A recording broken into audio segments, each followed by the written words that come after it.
오늘 금요일 이번 주 마지막 날이네요. 그치? 내용이 책이 글밥이 별로 많이 없어서 그치? 읽기 좋아. 그치? 오늘도 한번 힘내서 읽어봅시다. 131조 131조 피고 기도하고 시작하겠습니다. 두 손 모으고 눈 감고. 사랑의 하나님 감사합니다. 오늘은 또 한 주에 우리 마지막 날인 금요일 오늘 하루 힘내서 학교 공부하고 또 우리 친구들가 사이좋게 지내는 그런 한 날이 될 수 있도록 도와주시고 겨울이 돼서 춥지만 우리 친구들 감기 걸리지 않게 하시고 건강 잘 유지해서 남은 학교 생활 잘 보낼 수 있도록 도와주세요. 그리고 책을 읽을 때 우리 신나고 기쁘고 재미있게 읽을 수 있도록 힘을 주세요. 예수님의 이름으로 기도드립니다. 아멘. 131쪽 여름. 지금 겨울인데 책 제목이 이 챕터 41챕터인데 여름이네. 이게 80챕터까지 있는데 41이니까 우리 거의 반을 다 읽었어요. 이제 반 읽으면은 다음 주에는 우리 끝날 것 같아요. 그러면 131쪽 한번 같이 읽어볼게요. 시작. 맑은 여름날 로즈와 브라이트빌 치쳇은 탐험을 즐겼다. 남쪽 모래밭을 조사하기도 하고 폭포 위에 둥글게 뜬 무지개를 보며 감탄하기도 하고 높은 나무 위에 올라가 숲을 둘러보기도 했다. 가끔 친절한 친구를 만나기도 하고 때로는 불친절한 친구를 만나기도 했다. 조심해야 할 동물은 곰뿐이었다. 한 번은 강에서 물고기 사냥을 하는 곰과 마주쳤다. 로즈가 작은 목소리로 말했다. 다들 어떻게 해야 하는지 알지? 브라이트빌은 하늘 위로 날아갔고 치쳇은 나뭇가지들을 타고 집으로 돌아갔다. 로즈는 자기가 할 수 있는 유일한 방법을 썼다. 바로 위장을 해서 풍경 속에 숨는 것이었다. 나중에 그들은 둥지에 모여 이웃들에게 자신들이 겪은 위험한 일에 대해 수다를 떨었다. 날씨가 흐리면 그들은 둥지 안에 머물렀다. 로즈는 브라이트빌과 치쳇에게 꿈을 꾸는 것, 하늘을 나는 것, 음식을 먹는 것에 관해 물었다. 둘은 할 수 있지만 로즈는 할 수 없는 일들이었다. 하지만 어린 브라이트빌과 치쳇은 오랫동안 가만히 앉아있기에는 혈기가 넘쳤다. 보슬비가 내리는 어느 오후 그들은 둥지 주변에서 도토리를 차면서 놀았다. 치쳇이 도토리를 쌓아놓으면 브라이트빌이 커다란 발로 뻥 쳤다. 도토리들이 우르르 날아갔다. 바닥에 부딪혀 튀어오르고 구르고 뱅글뱅글 돌았다. 그러면 작은 숲속 친구들이 도토리를 쫓아다녔다. 치쳇은 다시 도토리 더미를 쌓았고 브라이트빌은 또 뻥 쳤다. 가끔 도토리가 로즈의 몸에 부딪혀 톡톡 소리를 냈다. 모두가 깔깔거리며 웃었다. 로즈마저도 자연스럽게 보이려고 하하하 하고 소리내어 웃었다. 날씨 좋은 저녁에는 모두 바깥에 앉아서 깜빡거리면서 호수 주변을 날아다니는 반딧불이를 구경했다. 등을 대고 누워 어두워지는 하늘을 바라보기도 했다.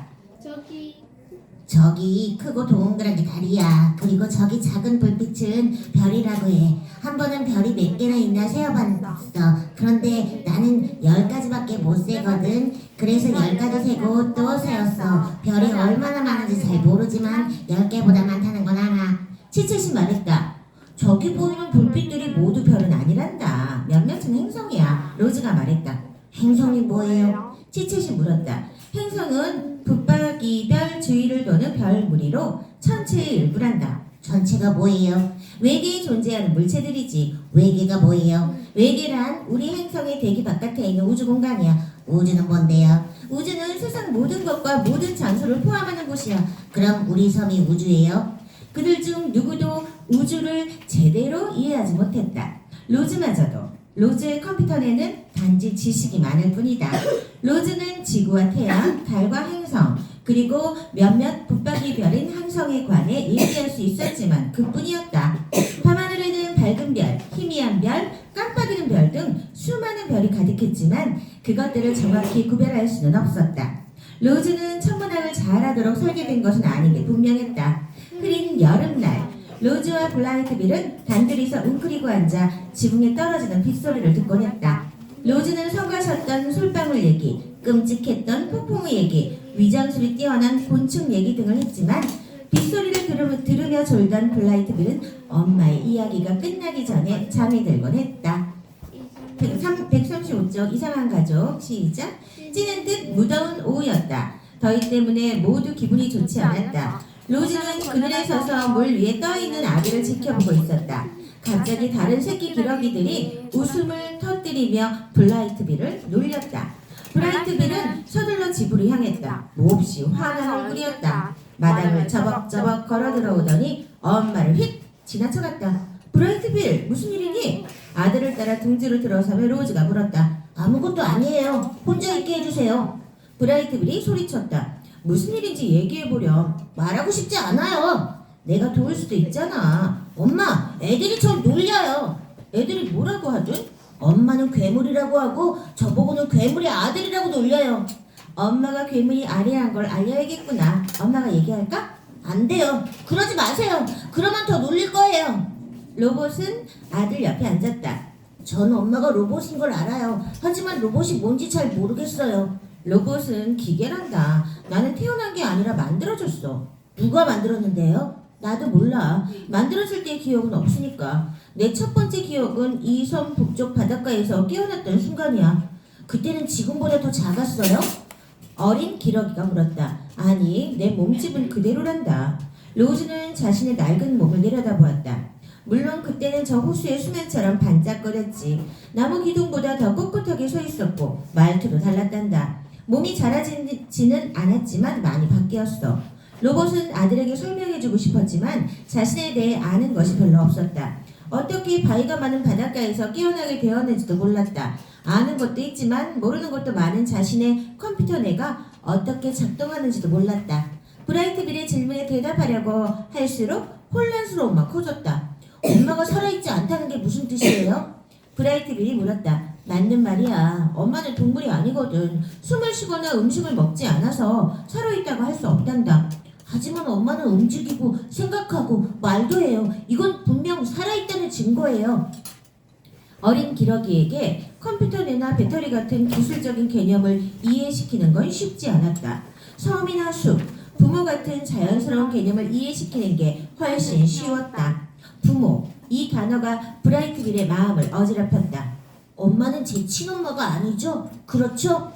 세상에는 다양한 종류의 엄마가 있단다. 어떤 엄마는 평생 자기 새끼를 돌보고 어떤 엄마는 알을 낳자마자 떠나버리지. 또 어떤 엄마는 다른 엄마의 자식을 돌보기도 한단다. 나는 네 엄마가 되기 위해 노력했어. 하지만 맞아. 난 너를 낳은 엄마는 아니란다. 로즈가 말했다. 날 낳아준 엄마는 어떻게 되었는지 아세요? 로즈는 봄에 일어났던 운명적인 사건에 관해 이야기해 주었다. 돌이 굴러떨어지고 알이 하나만 살아남았다는 것, 로즈가 알을 둥지에 담아 옮겼다는 것, 그리고 부화할 때까지 돌보았던 것. 브라이트빌은 이야기가 끝날 때까지 엄마의 말을 귀담아 들었다. 그럼 이제 엄마라고 부르면 안 되는 걸까요? 브라이트빌이 물었다. 네가 나를 뭐라고 부르든 나는 여전히 네 엄마 역할을 할 거야.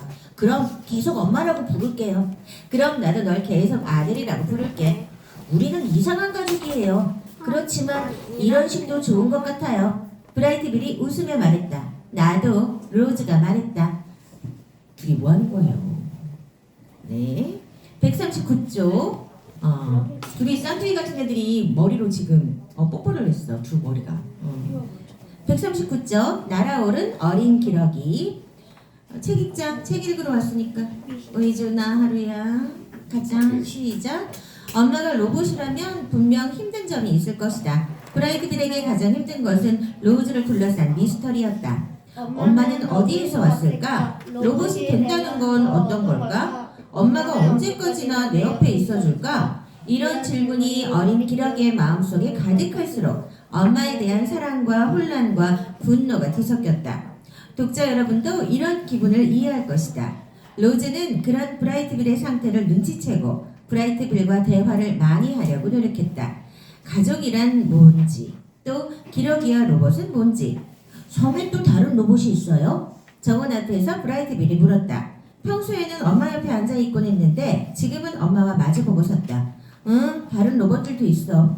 하지만 그들은 작동하지 않아. 작동하지 않는다고요? 로봇이 작동하지 않는다는 건 죽은 것과 비슷해. 죽은 로봇들은 어디 있어요? 북쪽 바닷가에 있어. 보러 가요. 좋은 생각이 아닌 것 같아. 왜요? 넌 아직 어려. 죽은 로봇을 보기에는 말이야. 더 잘하면 그때 데려가 줄게. 엄마, 전 더는 새끼 기러기가 아니에요. 태어난 지 넉 달이나 됐어요. 브라이트빌이 가슴을 내밀며 말했다. 미안하구나. 하지만 안 돼. 로즈가 말했다. 브라이트빌은 정원 주변을 쿵쾅거리며 걸어다녔다. 말도 안 돼요. 더 잘하면 꼭 데려가 준다고 약속할게. 하지만 전 지금 가고 싶다고요. 제발 진정하렴. 엄마는 날 수가 없으니까 제가 날아서 간다면 전 막을 수 없을 거예요. 로즈가 아들 앞에 섰다. 로즈의 긴 그림자가 아들 위로 드리워졌다. 어린 기러기는 감정이 요동쳤다. 잠시 동안 엄마가 무섭다는 생각이 들었다. 생각할 틈도 없이 어린 기러기는 호수를 향해 도움닫기를 하더니 날개를 펄럭이며 날아올랐다. 142조 사춘기인가? 그치? 가출. 브라이트빌은 괜찮을 거야. 그 또래 애들은 다 그러니까. 라우드윙이 말했다. 전 몰랐어요. 그 또래 애들이 어떤지 말씀해주세요. 로즈가 말했다. 좋아. 브라이트빌은 꽤 빠르게 성장했지. 사춘기에 접어든 기러기가 조금 감정적인 건 아주 자연스러운 거야. 잠시 혼자 있을 시간이 필요한 거란다. 넌 아들을 멋지게 키웠어. 곧 집으로 돌아올 테니 걱정하지 않아도 돼. 하지만 로즈는 걱정이 되었다. 로봇이 할 수 있는 최대치의 걱정을 했다. 브라이트빌은 한 번도 집을 나간 적이 없었다. 로즈는 컴퓨터 내로 일어날 만한 온갖 사고에 관해 알아보았다. 매서운 폭풍우, 부러진 날개, 포식자, 사고가 나기 전에 아들을 찾아야 했다. 브라이트빌이 갈 만한 곳은 한 곳밖에 없었다. 로봇들의 묘지. 로즈는 북쪽을 향해 달렸다. 바위를 뛰어넘고 숲을 지나 들판을 가로질렀다. 해양 절벽에 다다를 때까지 속도를 줄이지 않았다. 브라이트빌은 거기 있었다. 절벽 가장자리에 앉아 흩어져 있는 로봇의 조각들을 내려다보고 있었다. 눈이 촉촉하게 젖어 있었다. 화내지 마세요. 브라이트빌이 자신을 향해 걸어오는 엄마를 보며 말했다. 화 안 났어. 하지만 그렇게 막무가내로 날아가 버리면 안 돼. 다칠 수도 있고 더 심한 일을 당할 수도 있단 말이야. 내가 얼마나 걱정했는지 아니? 죄송해요, 엄마. 괜찮아. 네 또래 기러기들이 조금 감정적인 건 자연스러운 거라고 하더라. 전 엄마를 이해하고 싶었어요. 다른 로봇들을 보면 도움이 될 거라고 생각했어요. 그래, 도움이 될 수 있겠지. 왜 바닷가로 내려가 보지 않았니? 지금 막 내려가는 중 참이에요. 하지만 조금 떨려요. 엄마가 같이 가주세요. 브라이트빌이 말했다. 같이 내려가 보자. 로즈가 말했다. 죽은 로봇들. 시작. 엄마가 절벽을 내려올 때 어린 기러기는 엄마 옆에서 날고 있었다. 그들은 바위탑과 갈매기들과 단단한 나무들을 지나 바위가 많은 바닷가에 다다랐다. 묘지의 풍경은 조금 바뀌어 있었다. 로즈가 들어있던 상자는 사라지고 없었다. 폭풍우나 파도에 휩쓸려 갔을 것이다. 로봇 조각들도 많이 없어졌다. 남아있는 것들은 모래에 박혀있거나 해초에 엉켜있거나 작은 동물들의 보금자리로 쓰이고 있었다. 부서진 한 몸통에는 여전히 머리와 다리가 붙어 있었다. 로즈와 브라이트빌은 고개를 숙여 자네를 살펴보았다. 수많은 전선이 튀어나와 있었다. 예전에는 엄마와 같은 모습이었나요? 브라이트빌이 물었다. 그래, 나와 똑같은 모습의 로봇이었지. 로즈가 말했다. 이 로봇은 죽은 거예요? 어떤 면에서는. 엄마도 죽어요? 그럴 거야. 저도 죽나요? 살아있는 모든 것은 결국 죽게 된단다. 어린 기러기는 걱정스러운 표정이 되었다. 브라이트빌, 너는 오랫동안 행복하게 살 거야. 죽음에 관해 너무 걱정하지 마. 로즈가 아들의 등에 손을 올려놓으며 말했다. 어린 기러기의 얼굴이 조금 편안해졌다. 브라이트빌은 죽은 로봇의 뒤통수에 있는 작고 동그란 걸 가리켰다. 저건 뭐예요? 브라이트빌이 물었다. 로즈는 고개를 숙여 들여다보았다. 단추야. 로봇에 장착된 건데 누르면 기계가 작동한단다. 브라이트빌이 단추를 눌렀다. 딸깍 딸깍 딸깍. 꼼짝도 안 하네요. 로봇이 죽어서 그런가 봐요. 딸깍 딸깍 딸깍. 엄마도 단추가 있어요? 로즈가 고개를 돌렸다. 브라이트빌이 로즈의 뒤통수에 달린 작은 단추를 발견했다. 엄마도 단추가 있네요? 그동안 전혀 몰랐어요. 나도 몰랐어. 로즈가 말했다. 어린 기러기가 깔깔거렸다. 엄마도 스스로에 관해 배울 게 있네요. 148쪽. 로즈는 손을 들어 단추를 만지려고 했다. 그러나 버튼에 닿기도 전에 손이 자동으로 멈췄다. 다른 손으로 시도를 해보았지만 마찬가지였다. 나는 내 단추를 누르지 못하게 되어 있는 것 같아. 네가 한번 해볼래? 로즈가 말했다. 누르면 어떻게 되는데요? 아마도 난 작동을 멈추겠지. 하지만 네가 단추를 한 번 더 누르면 다시 작동할 거야. 네? 아마도라고요? 만약에 엄마 생각이 틀리면요? 엄마가 깨어나는데 다른 로봇이 되어 있으면요? 아예 깨어나지 않으면 어떡해요? 엄마가 작동을 멈추는 거 싫어요. 로즈는 머리를 원래대로 돌렸다. 브라이트빌이 걱정스러운 얼굴로 엄마를 바라보았다. 로즈는 브라이트빌 옆에 무릎을 꿇고 앉았다. 그렇게 걱정되면 하지 않아도 된단다. 겁먹게 만들어서 미안하구나. 괜찮니? 괜찮아요. 브라이트빌은 훌쩍이며 눈물을 닦았다. 그때 첨벙대는 소리가 들렸다. 해달들이 바다에서 놀고 있었다. 브라이트빌은 해달을 본 적이 없었다. 브라이트빌은 해달이 헤엄치고 잠수하며 노는 모습을 지켜보았다. 정말 재미있어 보였다. 어린 기러기는 다시 활짝 웃었다. 안녕하세요. 저는 브라이트빌이에요. 그리고 이쪽은 우리 엄마 로즈예요. 브라이트빌이 파도를 향해 소리쳤다. 해달들은 처음 로즈를 보았을 때 그녀를 괴물이라고 생각했다. 하지만 그 뒤로 로즈가 무척 친절하고 고아가 된 새끼 기러기를 입양해 키운다는 얘기를 들었다. 해달들은 웃어 보였다. 그리고 곧장 헤엄쳐와서는 바위 위로 올라왔다. 안녕하세요. 만나서 반가워요, 로즈. 사실 우리는 만난 적이 있어요. 당신은 나를 기억하지 못할 테지만요. 내 이름은 셸리예요. 저도 당신을 기억해요. 이름을 알게 되어 기쁘군요. 로즈가 말했다. 서로 아는 사이예요? 브라이트빌이 말했다. 내가 난생 처음 만난 동물이 해달이란다. 나를 보고 도망친 첫 동물이기도 하고. 로즈가 말했다. 그건 미안해요. 다른 해달들이 로즈의 다리에서 킁킁 냄새를 맡을 때 셸리가 말했다. 브라이트빌 그거 아니? 우리가 너희 엄마를 처음 봤을 때 네 엄마는 상자 안에 들어있었단다. 어떤 푹신한 것에 쌓여서 말이야. 브라이트빌의 눈살이 움찔거렸다. 그때 네 엄마가 얼마나 작아 보였는지 믿기 힘들 거야. 상자 안에 한껏 접혀 있었지. 브라이트빌이 코를 훌쩍거렸다. 우리는 네 엄마가 죽었다고 생각했어. 그런데 우리가 작아가자 갑자기 살아나서는 번쩍이는 괴물처럼 상자를 뚫고 나왔단다. 브라이트빌의 눈가에 눈물이 고였다. 로즈가 브라이트빌을 안아주었다. 그리고 귀에 대고 속삭였다. 괜찮니? 오늘 로봇에 관해서는 충분히 배운 것 같아요. 브라이트빌이 엄마에게 속삭였다. 여러분 미안하지만 우리는 가봐야겠어요. 로즈가 말했다. 내가 어린 친구의 기분을 상하게 한 건 아닌지 걱정이네요. 우리가 어떻게 만났는지 듣고 싶을 거라고 생각했어요. 셸리가 말했다. 브라이트빌은 괜찮을 거예요. 로즈가 친절한 목소리로 말했다. 단지 오늘 너무나 많은 일을 겪어서 그만 가는 게 좋을 것 같아요. 다시 만나서 반가웠어요. 안녕. 로즈는 뒤돌아 성큼성큼 걸었다. 바닷가 절벽에 다다랐을 때 로즈가 말했다. 내 어깨에 앉아서 같이 올라갈래? 전 날아서 갈게요. 위에서 만나요. 브라이트빌이 말했다. 브라이트빌은 날개를 퍼덕거리더니 하늘 위로 날아갔다. 로즈는 벽을 오르기 시작했다. 발기둥과 턱을 능숙하게 붙잡으며 위로 올라갔다. 마침내 절벽 꼭대기에 다다랐을 때 그곳에는 어린 곰 2마리가 로즈를 기다리고 있었다. 오늘 여기까지 얘들아. 좋은 하루 월요일에 보자. 화이팅!